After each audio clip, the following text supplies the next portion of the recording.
Hi guys, welcome again, or welcome for the first time if you are just checking out this channel.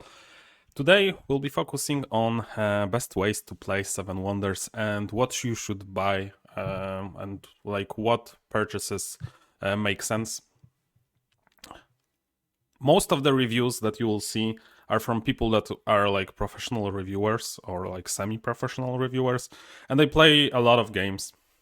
And often those people will make like lists of top 10, of top 100 games of all time, and they will often tell you something about the game, what they liked, but I rarely see them talking about how you should play the game, like why this is your best game, and why, because like what way have you found to play it that you enjoy this much? And I've played Seven Wonders more than 5,000 games in my life at this point. Most of them have been online, but I've played more than 300 over the board. Most of the expansions I've played more than 100 times over the board. I've played them like all of the available for online. I've played close to like 1,000 games. So that would be cities and leaders. I've played a ton, basically what I'm saying. I've analyzed this. This channel is mainly dedicated to Seven Wonders. So I think I have something to say, and I just wanted to make this video, and hopefully you find it useful. First, disclaimer, it's just my opinion. I might like talk about some stuff that I've played with my group or with my friends, but this is just me.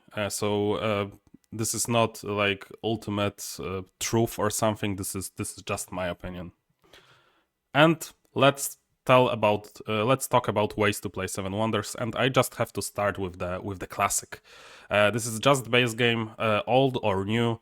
Both editions you can see on the screen right now. This is the most balanced game that I found, like from the modern games. I love it, and I honestly think this is the game from before, from the era before. Right now, there are so many releases that people who put out games, they of course care about the game and they care about the product, but not in the way that it has been in the past. I think publishers mainly make money off selling boxes, and you like if you have a lot of boxes on your shelf, like look at it and tell me how many of them have you played like in your last year, only like 2 years. How many have you played multiple times, like on multiple occasions in the last year? Probably not that many, and probably if you played a lot of them, they are like you consider them to be your best games of all time or something like that. And that has been the way for me with Seven Wonders base game for a lot of time. Like I've played regularly. Honestly, I mostly played every day, and that's how I've played it so much. And this is really balanced. This is really great. I think I have an understanding of how the balance works in this game, so I can easily say how it changes when you incorporate expansions. I really recommend playing a lot of this, but I understand it's not for everyone. So let's talk, who is it for? So first of all, this is of course the easiest entry to this series. So this is great for family gamers. This is a great box that you can play 3 to 7, and it's actually like the best Euro game to play for 6-7 players. That's something that can be valuable to any collection. It's also great for purists. I guess I'm a bit of a purist myself, so I really like to play just the base game. And also for super competitive players, if you want to make like a World Cup of Seven Wonders, if you want to make who is the best player, I really think you should go with the base game, maybe with a couple of house rules that I will tell you about in a second. But really, this is where it all started, and this is Seven Wonders for me at its best. But of course, in this video, I will talk about what can also make it great. So the first one that I really want to talk is leaders and cities. This is a great package from my knowledge and from what I found on the internet, so it cannot be trusted, but this is a hint. Leaders and cities used to be one expansion and they split it into two. The split works, like you can play just leaders, you can play just cities, but if you play both leaders and cities, you can clearly see that they are more than sum of its parts. This expansion pack really works together. I think this is the most popular combo, just as I pointed out on the slide here. It's really good for combo potential. It's really good for giving you a sense of purpose from the start with the leaders expansion. That's something that can really spice up your game. Of course, for a player like me, you're a little bit concerned about sacrificing some balance. There is just some randomness thrown, but you get more possibilities of doing cool things. It really depends on you if you want to sacrifice that for something else. Just like in life, you get one advantage with just some small disadvantage. I really recommend trying it. I've had a lot of fun over the years with this, and it's something that I will gladly play when I'm in the right mood. Who is it for?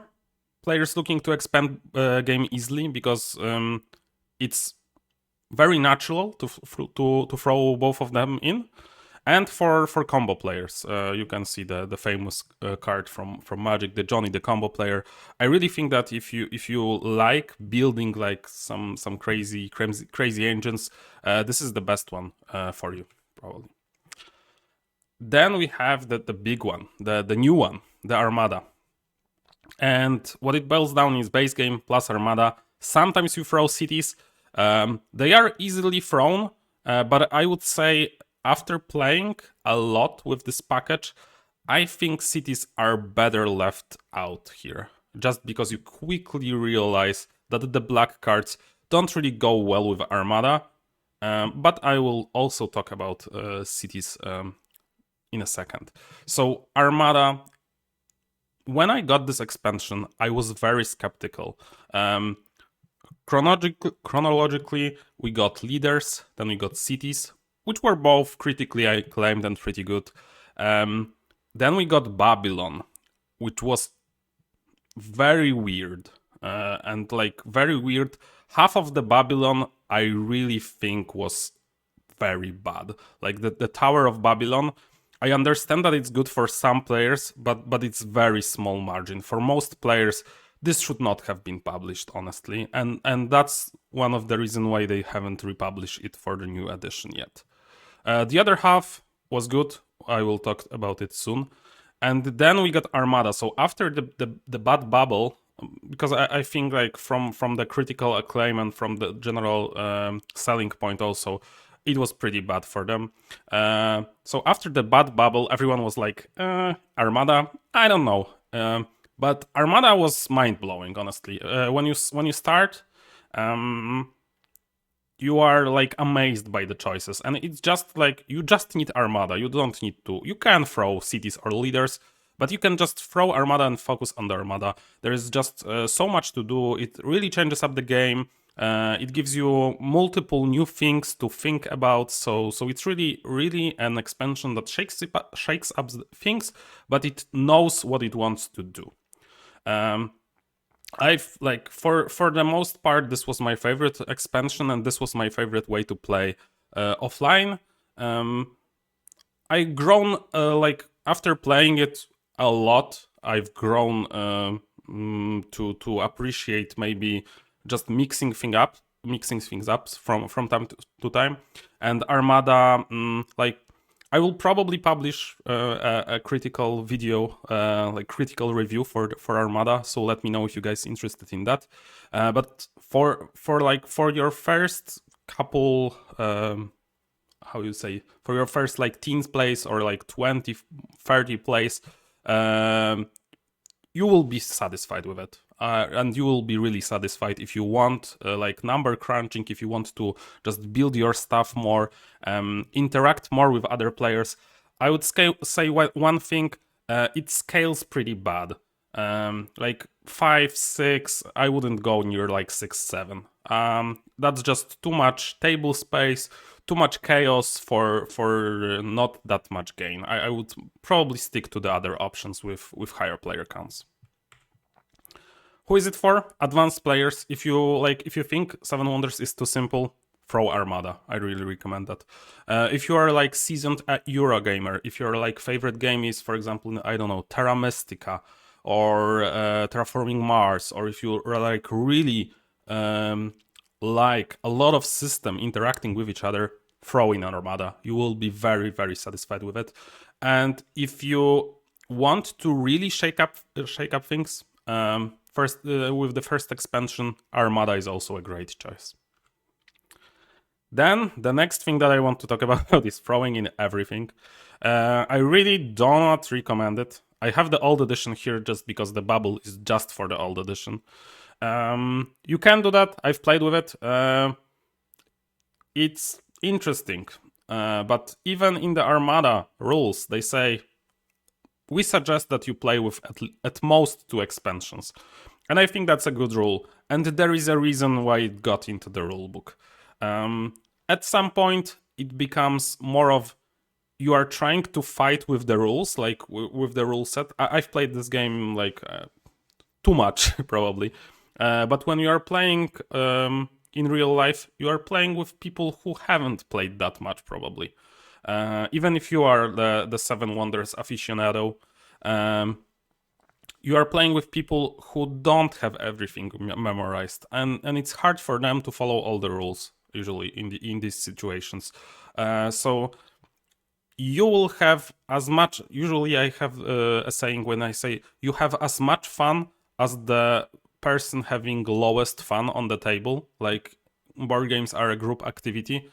So to really care about those players, you should really pick your poison, kinda. You do not throw everything at them unless you really want, all of you really want to try it. But it's not something that you will do often, in my opinion. Also, there is just problems with offline with like sorting cards, sorting tokens, handing out instructions and stuff like that. Really, all of the expansions have its function, but all of them together. If you enjoy it, great. I just can't recommend it. Then we have a like kind of small stuff. This was the 4 big box expansion. First, let's see, Wonder Pack and Catan. Those are all the like official boards that got printed that you can get. So first of all, let's talk about the Wonder Pack. I usually said in the past that it's great, and it is. But honestly, it gets like one great wonder, and it's Great Wall, so it's easy to spot what is great about it. It really is one of the most fun wonders to play. And if you haven't played with it, I really suggest you try it. I guess you can kind of print it off the web and just try it. Or just hunt down the expansion. I think it's hard to get, but I'm not sure. It might change in the future. And as of recording this right now, they haven't announced reprinting it for the new version. But you can use the old version one in the new one. The iconography and the size will mismatch a little bit, but it really shouldn't be that much trouble. Then we have Abu Simbel, which is pretty nice to play, but it needs leaders, so that narrows it down. But if you always play with leaders, Abu Simbel is, I think, a really fun wonder. It got buffed in the new edition, and it's now part of the leaders expansion, so that's good. And there is also Catan, which I think it's really fun and like really thematic board. On the B side that you do not see here, it needs leaders as well. But you can just play the A side, and it's just good. It's very fun with the ability there. It's it's the only wonder that has an ability there, and it's pretty thematic because it's supposed to be the trading harbor from Catan. But I really do recommend throwing Great Wall and Catan. I have like a pile of boards with like custom boards and stuff, and both Great Wall and Catan are there. Abu Simbel is not, just because I very rarely play with leaders because of my current group. What you can avoid from the pack is definitely mannequin piece that you see on the right. This is the famous sculpture in Belgium, and Repost production is based in Belgium. But I really think that this idea of copying is interesting, but it's very it's not fun. Basically, it's pretty random what you get, and also there are problems with like when you are copying Great Wall, which has every stage the same. What actually are you copying? So mannequin piece, I would leave that out. I have it like stored in a place where I use all the when I hold all the promos that I do not use currently. Stonehenge is also pretty bad, I would say. It's just like it has some nice ideas on it, but it's just underpowered, and this is like the better side that you should play, and it's actually very tricky to play it because you kind of don't want to build the last stage, you just want to build the first two. But I'm going too much into the strategy. Just leave those two out, you will be satisfied with not having them in the pool. Then let's talk about all the less popular ways to play. You can see some of the custom expansions art here, and those are all great arts, honestly. Like, I'm really impressed by people doing the art for the custom stuff, and that it's so good. But I'm not talking about those expansions. I have played them only once or twice each. So, but I have played all the interesting custom wonders from them. So I will talk about that. So first, let's talk about my current favorite way to play the game. And it's actually 7 Wonders plus great projects from the Babel expansion. And as I'm saying that, I still cannot believe that, because like a while ago I kind of discounted the Babel expansion, but my friend convinced me that actually the great projects by themselves are really good, and I agree. The reason for that is that the great project introduced like a very small change in the base game, which, as I've told you before, it's very balanced, it's very good. And they are also very beautiful. Those cards are huge. They're like, I don't know, triple the size of Wonders, but like they're very very beautiful and very big, and they look great on the table. And there's just an interesting dynamic with this.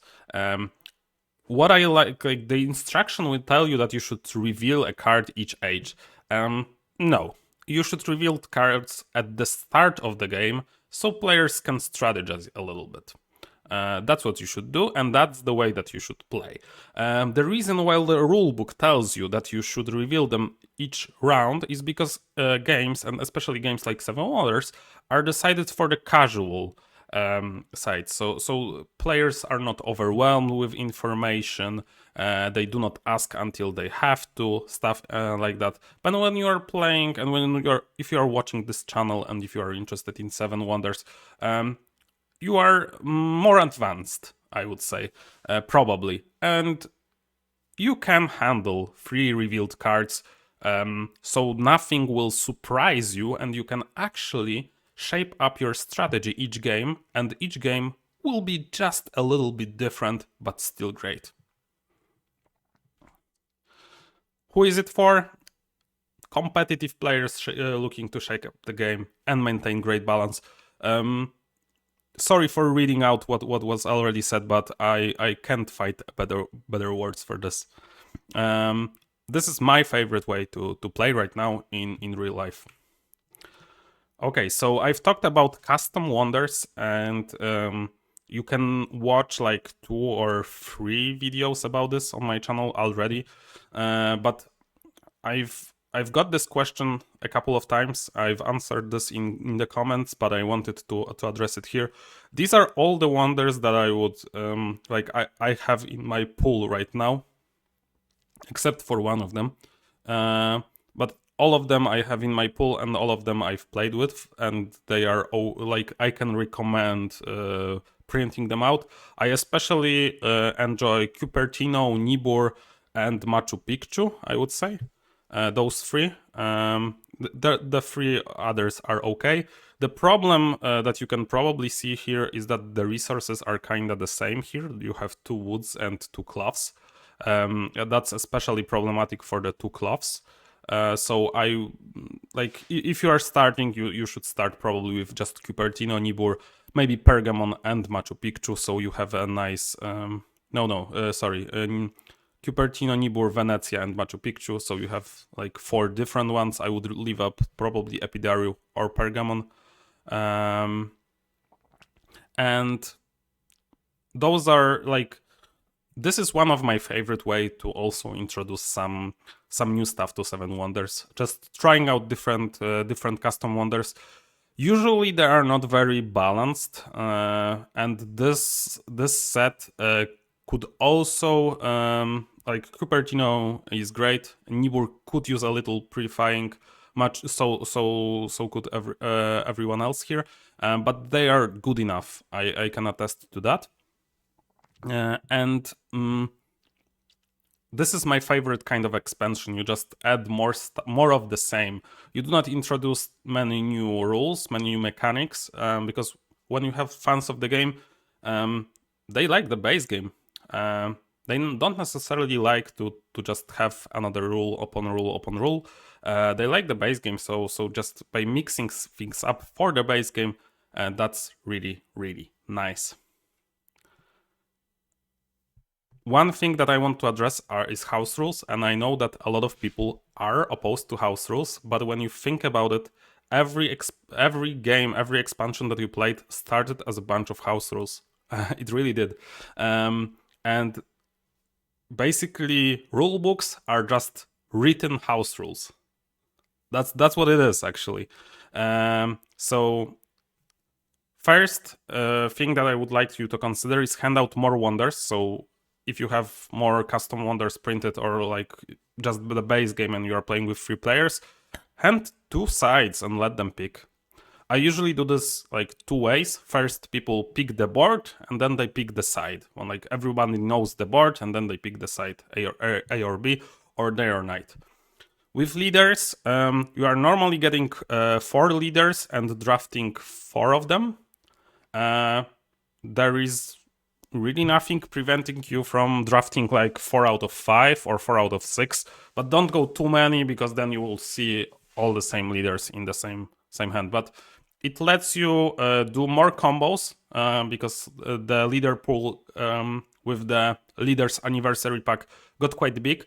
So sometimes you will just not get the leaders that work together, like for example 2 leaders for black cards or 2 leaders for red cards. But again, do not do too many. Another one I've already talked about this. Reveal all the great projects so people can strategize. Cannot stress this enough. This is just, I think, the better way to play that. Also, the 4th one, remove the weakest or strongest wonders from the pool. Some of the wonders, as I said here, for example, the Stone Hedge, is really quite bad compared to other wonders, or is like very tricky to play. You really have to know like the strategy of playing it, and it's not very natural. So why have them in the pool? People that will play them will just have a worse time. Then we go into more house rules. First one is for extremely competitive players, and I think this is the only crowd that can care about this rule. Reveal the guilds when you're playing the game.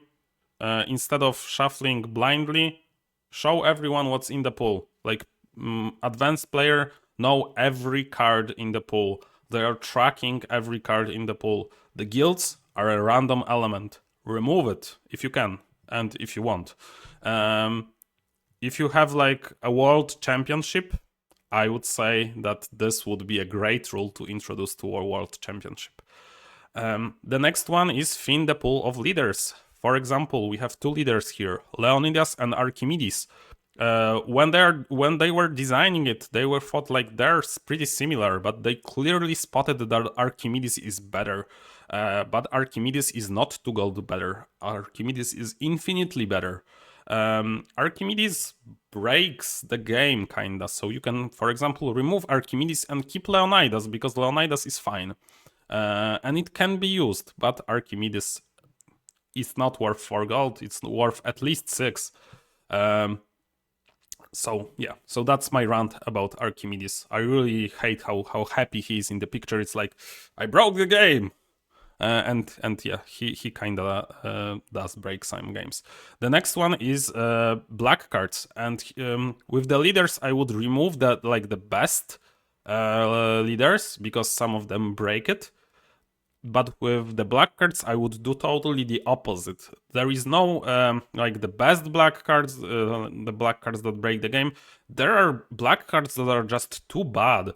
For example, on this picture in the middle, kinda on the left side, you can see Smuggler's Cash, and it's from the anniversary pack. It lets you buy the natural wonder gold, like the natural wonder abilities for 1 gold less. And it's just so bad, and it doesn't combo with anything. Like, honestly, you would rather probably throw than ever build this card. So there are some cards like this. For example, the first era diplomacy card, which is also pretty bad.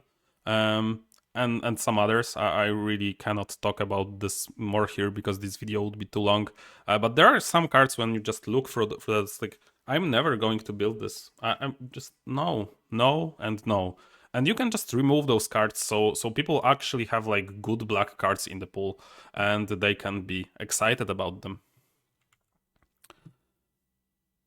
One question that we need to ask is old or new edition, and this has been a polarizing topic in the community, but I'm just going to say, and again, this is my opinion, I'm all for new edition.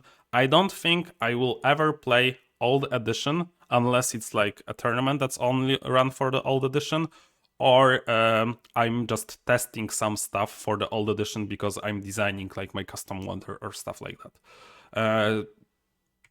New edition is just better for me. It has better balance and variety for the different sides. There was a buff to the blue cards, and it opened up some strategies. It's prettier. Like the cards looks better. Everything looks better. Maybe except the tokens for the wins. I know this has also been a polarizing topic, but I think they will fix it in the future. I'm sure they will. And potentially there are future expansions planned, and I guess, if I have to guess, they will be for the new edition. Like, they will wait some time, and then they will just make expansions for the new edition. So that's why. Now we go into the buyer's guide. Maybe that's why you are here. I'm just going to tell you what you should buy as your first option, because if you already dipped into expansion, you probably know what you are interested in. So first, if you are a gamer looking to add a bit of variety, that's a very hard word for me today, leaders and cities, I would buy them together, honestly, in a pack. If you are scared about new rules, I will just try one of them first. But if you are confident, and you should be, because you can handle it, trust me, just go throw them both together. You will be very happy with the combos that they provide. If you really, on the other hand, want to shake things up, and as I said, if your like favorite games are I don't know, I'm giving the same example: Terra Mystica, Terraforming Mars, Chaos, and things that have more intricate, like more systems that interact with each other, just buy Armada. That's all that you need. Like, I think that one or the other pack is what you need. And if you are like me, you probably want to track down Babel expansion and just use great projects. And for everyone, and I cannot say that objectively, but I will be publishing very soon my 7 Wonder custom Wonder set, designed as a set in mind that I've consulted with other players, like top players on Board Game Arena, top testers from my hometown, like people who are actually developing and testing games for example, Lucky Duck Studios, and for people who also excel just in Seven Wonders and other great games. So I've been working over a year with this, and I will be publishing it soon. So you can print it out for yourself and just have fun with it, hopefully. So this will be all today, and let me know if you would like to see a critical review of expansions in the future. Because I do have a lot to say, but I don't know if it's if it's appreciated to just I dissolve the expansion, like sink my teeth into it and tell you all the problems and all the fun stuff that it's doing. Let me know if that's something that you are interested in, and I hope you have a good day. See you.